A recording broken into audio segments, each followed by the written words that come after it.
Our next speaker will be Dr. Denise Crisafi, Program Coordinator of Interpersonal Violence Prevention from the Department of Student Life, who'll be talking about health promotion. So Dr. Crisafi. As mentioned, my name is Dr. Denise Crisafi. I serve as a health promotion coordinator here in our offices of the Dean of Student Life. And I am actually the person on this campus who works very closely with interpersonal violence prevention. So all the things that you just heard Jennifer Smith talk about, our goal in our office is to make sure those things don't happen so that you don't end up in a Title IX process. So that is part of what we do with the prevention education. But I work with a team of 10 exceptional people, a couple of graduate and professional students included, as well as some undergraduate students who help us educate our community on a variety of different things. So that's going to be everything. Let me get my clicker so I can show you all. Sorry about that. So that's going to be everything from, here we go, alcohol and other drug prevention education to general wellness. So when we think about your wellness as a student and what your wellness journey needs to look like, we have individuals who work with things like sexual and reproductive health. What does it mean to engage in stress and time management? I think a lot of you may know that from your undergrad, right? But what does that look like as a graduate or professional student? What does it mean to help another undergraduate student or a peer of mine with those types of things? Healthy relationships, healthy communication, getting enough sleep. I don't know how many folks in here feel like they need to do that thing this weekend. I sure do, yes. But that is what our office does in terms of education. So we are basically a public health education office that focuses on prevention of things that tend to impact our students, regardless of their age, especially during the first 6 to 8 weeks of class and in their ongoing health and wellness journey. So I want to start by actually showing you all a really quick video that we put together with some of our graduate and undergraduate students and students who have used our services before. I'm going to show you about half of the video because it is about 7 to 8 minutes long and I only have 20 minutes with you today. When you think of wellness, what is the first thing you think of? Our first thought might be exercise and healthy eating, but it could be so much more than that. We want to invite you to join us and the rest of your new Aggie community to dive a little deeper into wellness. Welcome to the first stop of your Aggie wellness journey. Wellness to me focuses a lot on developing self-care strategies to stay mentally healthy. My self-care strategies have a lot to do with getting things off my mind when I feel overwhelmed, so I like listening to music to relieve my overall stress or taking hot showers to just process my thoughts and how my day went. In the past, I used to use pretty distractive self-care strategies like binging Netflix, but I realized it's really unhealthy, so I'm limiting myself now. And lastly, just having people to talk to, whether it be my friends or A&M's helpline, really helps me process my thoughts. So I think it's really important to have someone there listening to you. My Aggie wellness journey started when I was having a hard time adjusting to life as a freshman at A&M. I wanted to go home a lot because I didn't feel excited about the things that Aggies are usually excited about, like football and yell practice. I had to learn the importance of finding time for myself and doing things that made me happy. So I opened my horizons and found my place as a volunteer for the Texas A&M Helpline as a member of the Aggie Book Club. I prioritize my wellness by also following a consistent sleep schedule so I can get the most out of my day. I feel like prioritizing my sleep helps me feel well rested and sets me up so I don't miss out on small things that could bring me joy and brighten my life. I also prioritize my mental health because it affects everything that I do. If I'm not mentally well, then I can't focus on other things that fulfill me, like connecting with others, practicing exercise and nutrition, or focusing on schoolwork. I went to counseling sessions at the Counseling and Psychological Services so I could talk to someone who wasn't invested in my life. If you ever feel uncomfortable talking to your friends about things that you're going through, reach out to CAPS who can give you specific, non-judgmental guidance so you don't have to handle anxiety, depression, or other things on your own. Wellness to me is total well-being of mind, body, and soul. Specifically, it is peace and clarity of the mind, loving and caring for my whole self and body, and having a kind and deep soul. I practice wellness through therapy, journaling, tea time in solitude, and unlearning and relearning. Wellness to me is finding a balance between all the different areas of my life that make me, me. I like to think about wellness kind of like a tire with different spokes that hold up the tire itself. If any one of those spokes goes out, the tire's not going to roll. In the same way, if you're neglecting any one part of your wellness, then things can become unbalanced and they can become more challenging for you. Being the 1st Brigade Commander in this Corps of Cadets requires a full-time schedule and then some.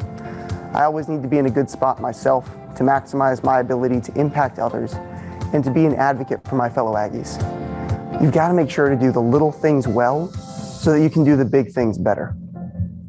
Ways that I like to make sure I prioritize my wellness are finding time to focus on having my quiet time to self-reflect on my values. I also enjoy going to the rec center with my friends and spending time there lifting weights without overtraining. That's pretty critical.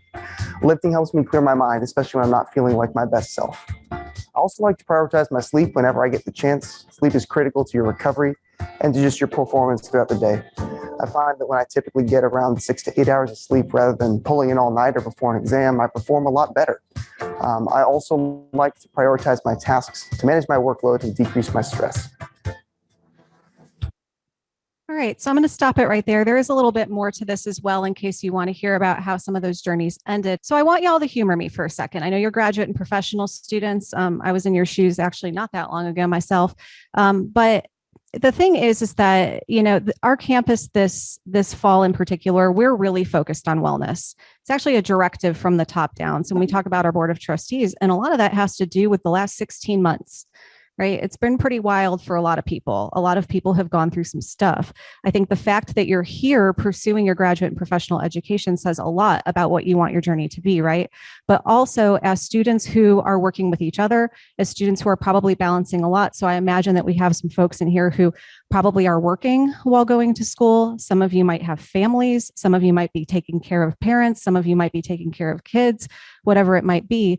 It's a lot to balance that with your graduate and professional career. So we want to prioritize your wellness. The other thing is that a lot of you in here are going to be advising or working with undergraduates, whether that's in a teaching capacity or research capacity or both. So with that, they are going to look to you as someone who is, I think, in many ways impressionable to them, right? As a role model, especially if they bond with you and look up to you in that way. So I want you to humor me for a second. I want you to turn to your table and I want you to take 30 to 60 seconds to share with your friends at your table. How do you take care of yourself? Right? What do you like to do when you can think of the most stressful moment and point? What do you like to do to take a step back and take care of yourself? So I'm going to give you 30 to 60 seconds. 3, 2, 1, go. Howdy. Thank you. There we go. All right. So here's what I'd like to do. You are a very big room, so we have to keep this super manageable.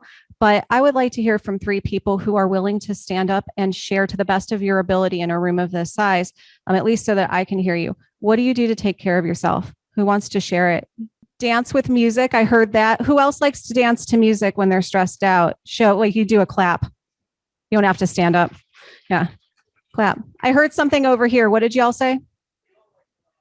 Going on walks. Yeah? A little bit? Okay. What about sleeping? There we go. All right, y'all, please remember to do that in a healthy way to the best of your ability when you're a graduate or professional student. So the reason that we focus on this, for those of you who were at the lunch tabling, you may have received an Aggie Wellness Pack. Those are my friends from my office, if you received one of those maroon bags. And that is something, I see a couple of them actually sitting out. So thank you. Those, again, is something that we prioritize to be you. The other part of this that I'm about to go into, which is a very quick overview of our services, has to do with taking care of other people. Community care is a really big thing right now because I think we have a lot of folks who kind of seek out services and the bar's set pretty low at the moment. They're like, I need some help, but this person's probably going to give me their bare minimum. Well, part of raising community care is taking care of ourselves to the point where we can adequately look out for other people. So I want to start by talking about a couple of our services and what we do for you. So I'm going to give you not too much of the definitions because I know you received a lot of that today, but I want to let you know how we help to educate you as a campus, right? And things that are open to you as graduate and professional students, regardless of where you live or work or study. So I want to start first with our interpersonal violence prevention services. And just to be clear, when Jennifer came and talked to you about the Title IX definitions, we help educate on those, but we are not a strict Title IX education office. When we look at interpersonal violence, we look at it through a socio-ecological lens, meaning that we look at it through public health, we look at it through individual and community-based factors. So the definition of interpersonal violence that we follow comes from the World Health Organization and the CDC. And so basically it is one person or a group of people's intentional act to harm someone else, right? To cause some degree of harm to others. It could be another individual, it could be another group, it could be an entire community. In the second bar there, you will see the types of interpersonal violence that exist that we educate on. They span the life course. It goes from everything from child abuse to neglect to things that people might experience when they're adolescents. So bullying, teen dating violence, maybe it's hazing. It also includes things that folks experience in adulthood. And that can be things like intimate partner violence, domestic violence, dating violence, stalking, workplace violence. We also look at elder abuse. So for our folks who are age 60 plus. And then on the bottom, you can see all the types of different abuse that exist and educate on all of these. What do they look like? How do we know what we're looking at? How do we respond to it and support someone who may come to us and say, hey, I am in an emotionally or psychologically abusive relationship. Maybe it's gotten physical, maybe it hasn't. So the two programs that we offer that are premier to our campus have to do with the Step and Stand Up campaign that Jennifer probably talked to you all about. That is their campaign. They own it. We educate on it. So Step In has to do with our Green Dot Bystander Intervention Program. We offer this virtually and in person. It can be a 60 to 90 minute overview or a 3.5 hour full training. And that teaches individuals how to step in when they see something happening in a moment, right? So how do I step safely and responsibly for these people, whether I know them or not? The other is our Stand Up Trauma Informed Care Program, which is unique to our campus. That teaches individuals how to have a conversation with someone who comes and says, hey, I experienced this. Maybe it was last week. Maybe it was 2 weeks ago. Maybe it was 2 months ago. Maybe it was two years ago. But I experienced this and I'm not sure what to do. So that educates on what's a trauma-informed conversation, what resources exist on our campus and community to help with that. So again, I put the links up here for you all. This is a free, both of these are free to our entire campus. They are free opportunities. We offer them by request and open trainings throughout the year to faculty, staff, graduate students, and undergraduate students as well. And so the last thing that I want to let you know is that in your materials today, you have this little wallet card, and this wallet card is going to list some confidential and non-confidential resources for you on campus and the community. Confidential resources basically mean that if you go to them and tell them that something has happened outside of your mandated reporting purview, right? But let's say it's somebody who experienced something or you did, you can go to a confidential resource and tell them everything, and there's no mandate for a report. So law enforcement doesn't have to be contacted. Title IX does not have to be contacted. They can if you want, but by law, they keep that confidential. A non-confidential resource is going to be the opposite. They will provide case management and support, but a report has to be made for those who are there to protect that individual from further harm. We also included a link on the bottom of this page to our interpersonal violence prevention website that will list additional resources for you. All right. So the other thing that we want to hit upon that tends to impact our students at all levels is our alcohol and other drug prevention education. So the takeaway that I want you to have from this slide is that alcohol on our campus, in terms of risk-taking behavior and negative outcomes, it tends to be greater than other substances that are used. Now, sometimes those substances are mixed with alcohol, but we educate for two primary communities on our campus. Those who maybe don't have a history of drinking, but they go somewhere and they drink something and they're not really sure of their tolerance, and then they get sick because of it. There's a medical emergency because of it. Something unfortunate has happened as a result of that. And then we educate for individuals who know that they have an issue with addiction, right? And we do that through two ways. We have two primary programs. We have our alcohol education workshop. So this is really a general interest. How does alcohol impact the body and the brain? What does it mean to use alcohol responsibly if I choose to do that? How do I know what a standard drink is? How do I know how that may impact someone based upon their sex assigned at birth, their weight, right? Those types of things, binge drinking, we educate on that. And then we also have Basics. Basics is a program for individuals. It's a motivational interviewing program for individuals who know they have self-awareness with an addiction issue. And they're coming forward to us to have that motivational interviewing. It takes place over 2 90-minute sessions, and then we link them with recovery services in our community.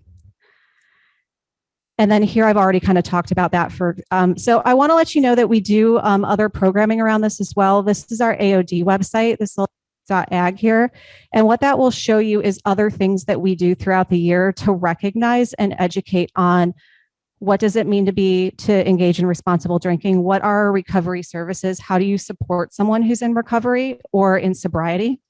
And then also too, we create safe spaces for individuals who maybe want to go out and have a good time on our campus, but don't want to be around alcohol because maybe they used to have a drinking problem, right? So we have those resources available. And then we're going to wrap it back around now to health and wellness. So how many of you, show of hands, took an Aggie Wellness Pack today? I know one person did in the back there. So pretty good show of hands out there. Yeah, we just got those in this morning. So I want to let you know, when you think about your wellness, there are 8 dimensions. And just to kind of call those out up here so that you know, it's emotional, financial, social, spiritual, occupational, physical, intellectual, and environmental. That's a lot more than probably a lot of you in the room thought today, right? We probably thought about that physical wellness aspect, definitely our mental health, right? But what about all of this other stuff that goes with it? Financial wellness might be something that's a little more interesting to you all as graduate and professional students. I would say maybe environmental and occupational as well, because you're growing in your careers. You're further along than our undergraduate students. So consider, when you're using our services, what applies to you.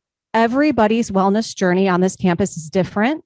It's going to be based on the time of year. It's going to be based on the classes that you're taking. It's going to be based on your past experiences. So when you think about wellness and how it applies to you, which in this room, some of you legitimately might be thinking about right now, for some of you, it might take about 4 to 5 weeks when stuff actually sets in and gets real, right? Like you're in your grad program now, you're doing the things, like maybe your first paper is coming due, right? I want you to remember that our services are here and that are offered to you. Right. And so a couple of things that we can do for you. We can provide workshops. So if you happen to be maybe doing a class and you want us to come in and fill one of your class periods, because I don't know, maybe you're at a conference, maybe you're just not feeling well that day and you don't want to cancel it, we can come in and do that presentation. Maybe it legitimately supports your curriculum, right? We can do that. Another thing too, maybe you're part of an organization and you want us to come in and talk with you all. We can do that as well. Most of our presentations are about 45 minutes to an hour. Right? We can also do one-off discussions if you'd rather, depending on the topic. We also can do one-to-one consultations. So if you as an individual would like to have wellness coaching on something, maybe it's fitness and nutrition. Maybe some of you are like, I am here and I don't want to fall off, kind of that thing that I've done all summer where I've gotten in shape like an Olympian. I don't know if anybody's done that. I tried. I kind of got there. Not really, but I lost 10 pounds. So that was my wellness journey this summer. Yeah.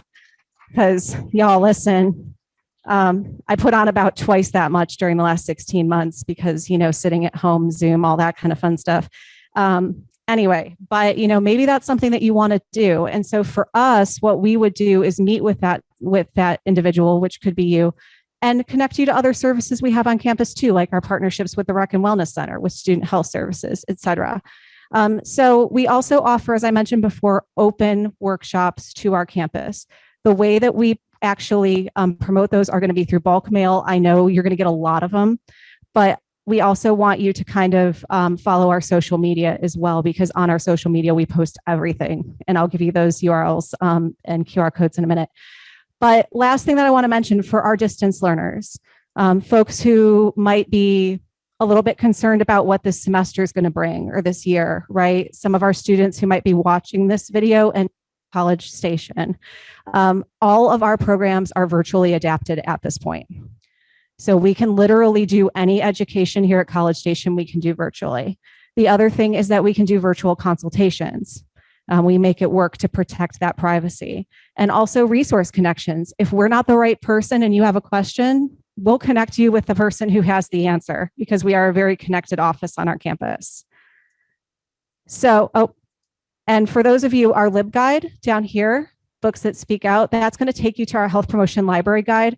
So friends, for those of you who are teaching a class, please don't ever make up information that pertains to health and wellness. If you legitimately do not know where to direct your students or peers, please go to this website, because we have put together a library guide on all of our topics: books, journals, podcasts, documentaries, social media accounts to follow, those types of things. And we've done that on purpose because we've had a lot of people ask us over the last year, probably unsurprisingly, where do I find good information on that topic? So we put it together for you. And then lastly, this is us. So I mentioned before, connect with us, follow us. If you have your phone, go ahead and scan those QR codes right now. But we are TAMU HP. or you can just punch in on Instagram, Twitter, or Facebook, Texas A&M Health Promotion, and we pop up. Follow us because we have a lot of interesting content. We have a lot of fun on Instagram in particular. We've been doing reels lately in our office. So if y'all want to see us kind of acting fun and silly, but also giving good information, go ahead and do that. We try to have some fun with it.